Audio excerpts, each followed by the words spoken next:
everyone, Jill here. Welcome back to my channel and welcome to another A Cherry on Top YouTube hop.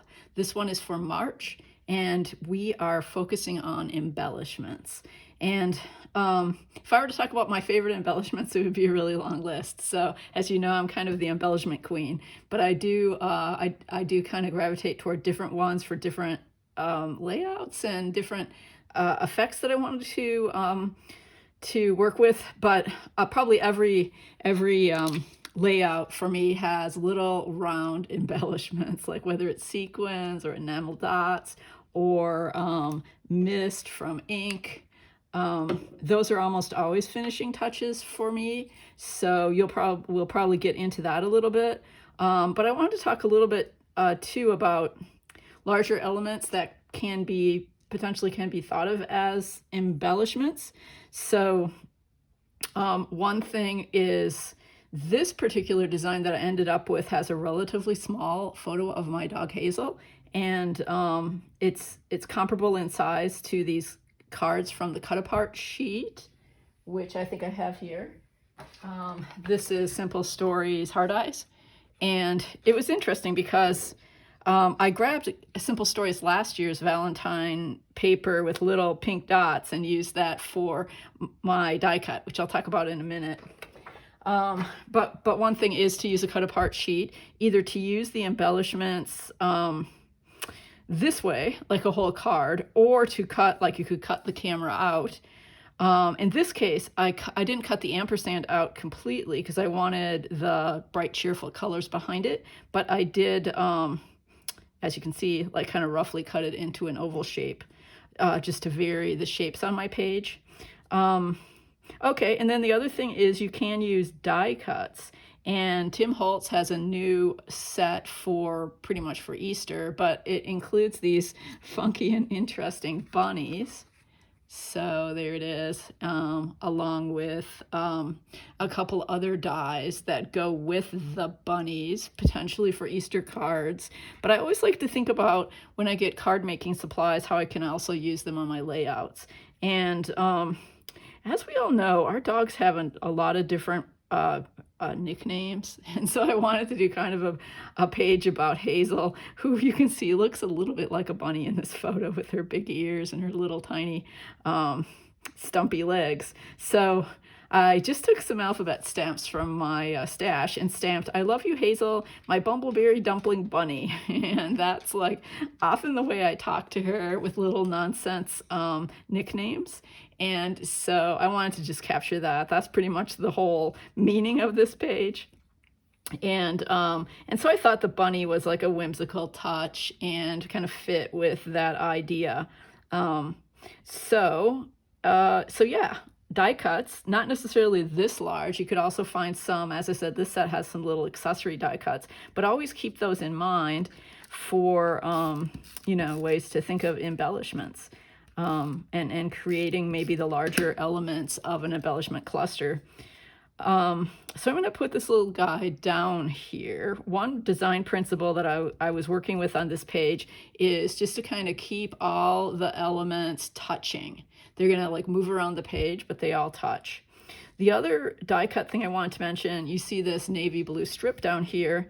This has stitches die cut out of it. This is from the same Tim Holtz set, and this is a die that creates these stitches. You can put little stitches on the creatures, as I did here, but then I have cut it a couple of times, and I have these extra stitches to adhere.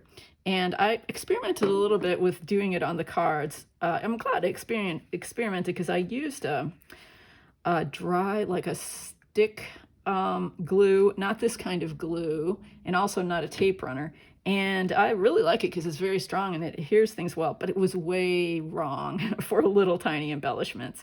It tended to like take the color off of the card and to keep sticking to my finger, and it was just not the right adhesive. So I thought that was a good lesson, just something to pass on, that there's usually like not one adhesive that you're going to use for everything. It really depends on what you're doing. See, I'm glad I have a removable adhesive here on the bunny because I don't really want to cover up the U as much as I did there. There we go. So Let's see. So before we move on to the smaller embellishments, I mentioned these larger ones, but the other relatively large embellishment that's everywhere these days are die cuts. I don't feel like I necessarily use die cuts as much as I do some other things, but I really like this design, this line called Storyteller from Cocoa Vanilla. And so I'm going to be probably using also the little heart. These I use all the time. You know, die cuts maybe off and on, but these like little heart enamel dots and things like that, as I said, are very versatile for my style. But I did like the colors of these, and I like the ability to have something somewhat larger that I'm scattering up in this direction, because I'm gonna like follow that with smaller embellishments. So, so let's start throwing some things on the page. I brought out a couple things that I love for embellishing that I might not use on this page, but I use all the time. And one is washi tape. And I thought this would be maybe kind of good. It has some detail, but it's also neutral. It's from Tranquility, the line from 49 and Market, where you get a little box of matching washies. I also thought I might, because when I stamped the title, I wanted a little bit more of that stamping, so I did the XOXO over here, which kind of also echoes obviously this card. And I stamped the date, if you can see it down there, with the numbers from that same stamp from my stash. And then I grabbed a random heart stamp, and because it was outlined, I could just put a little colored pencil in to pick up the pink and put hearts dividing the 3 parts of the date. I love this stencil. I use stencils a lot. This one is an older one from Vicky Boutin that has X's and O's on it. So we'll see as we go. I thought I might do just a little bit of texture paste as embellishment through this stencil here and there on the layout. That'll be a final touch. So we'll see how far we get, but let's start gluing some things down. Now, let's see, I don't think anything's glued down here yet. So I'm going to go ahead and work from large to small. Here are the flowers, and they're really nice. This kind of embellishing is nice to fill in blank spots. It can be good to reinforce an idea or theme or part of your title. Like here, this bumbleberry, I can put some berries in there because this set includes both berries and flowers. Can move it up a little bit so it doesn't cover the letters. I liked the way these flowers had navy blue, because I have this strip of navy toward the bottom and nothing else really to go with it. So these embellishments are great, or any embellishments can be really great for reinforcing a color scheme.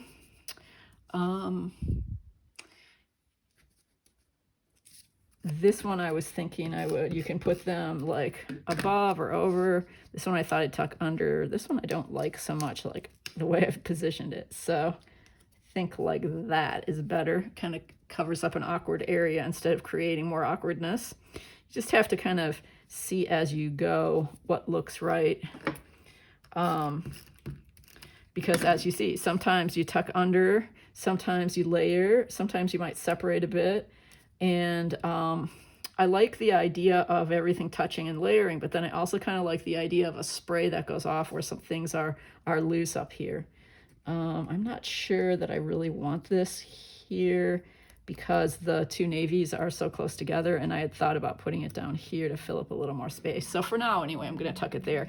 That's the nice thing about removable, easily repositionable tape.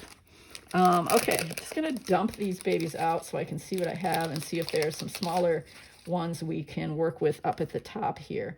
These die cut sets are great because they give you such a variety of sizes, colors, shapes, and that always, I think, is the key to effective embellishing, is to vary the sizes of your embellishments.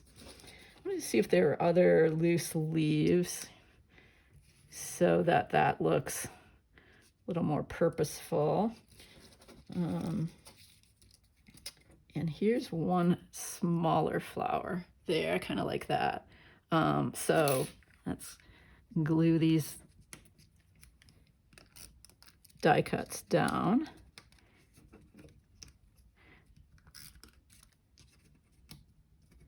I'm not sure that I'm going to do all these little X's on camera because it's a little bit fussy, but I'll do some and then finish those a bit later. I want to see how these work with rolling adhesive. That should be fine. They're so little and light. I don't think they need much adhesive. So just kind of wanted it to look like I've got some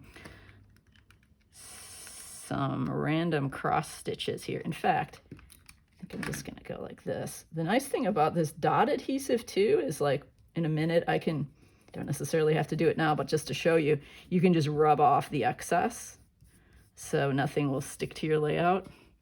And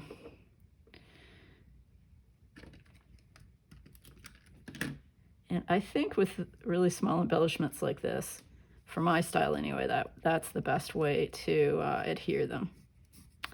Yeah, so it's all about experimenting, seeing what works. As I said, I think I'm going to put a few more of these down like off camera, but you get the idea here. And since I'm having things spray around up here, I'll just set these down and adhere them later.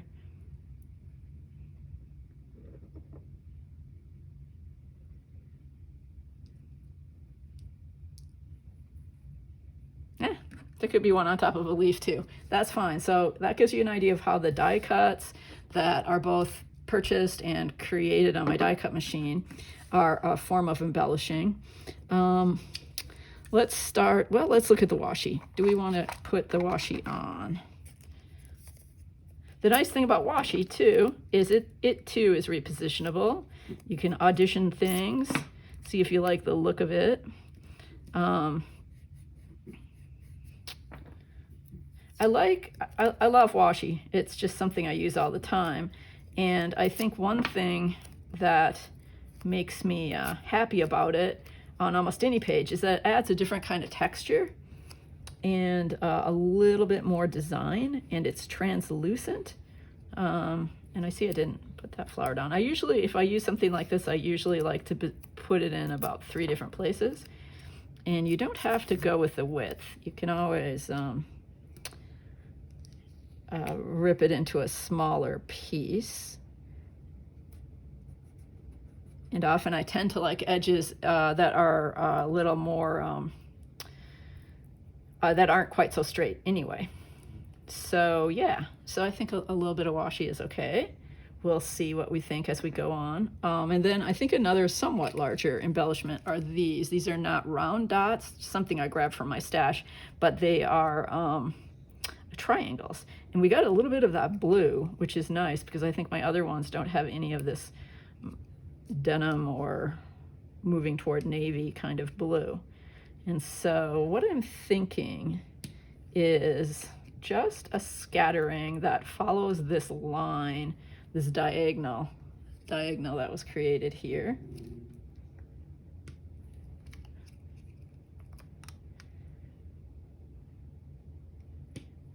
That's right, I just noticed this guy was not adhered. Take a minute to do that. Yeah, that's another thing when you're placing embellishments. If you don't glue them down right away, you pick it up and you don't know which ones until you pick it up and they fall, which ones you've not glued down. So I'm going to have to be careful with these little X's, little stitches. Oh, I knew Hazel would want to actually participate in the video and supply us with a little bit of audio. So so there she is. Yeah, I'm not sure. It's possible that I might want I might actually want like another flower going off the edge up here as I create this spray. That kind of seems like I'm going to put that there, and I can always move it later. So that's a reminder. Okay, Hazel, come on, that's enough. Maybe I'll use a little bit of this orange, since there is yellowish orange throughout the layout. Again, as you notice on these embellishment sheets for enamel dots too, they are varied in size. which is really nice. Now that's a good match to that card. So as I said before, embellishments are a great way to reinforce the color and kind of pull together the color of your layout. Here we go. And all of these have slightly different texture. This is a little bit more matte and a little flat, and a nice bright pink to go with the other pinks. Not sure how much you can see that on camera, but in person, it really does add a different kind of texture.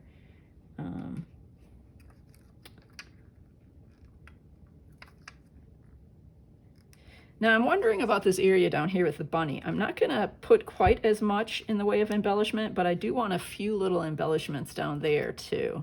So I mean, keep that in mind. I also want to think about whether I only wanted to use the blue from this, or maybe I wanted to pull in another color like the aqua. I didn't say anything about the background paper on this. I really love this paper. It's $49 in Market, and it's hard to describe. It's just like a little, it's distressed, and it's kind of like little botanical illustration. I don't know, really cool. If you go a little bit like this to kind of call attention to the title, and vary the shapes. Okay, now for the sequins, I have some very hot pink sequins in heart shapes. Again, I think at this point I'm gonna glue them down off camera. I often do like to just kind of drop them, and I can push them around a little bit later, but that gives a little more random orientation. I'm definitely not going to be using this many, but I'm dropping them around to remind myself where I might want to glue some down. They are pretty cute. This is a very bright, cheery layout.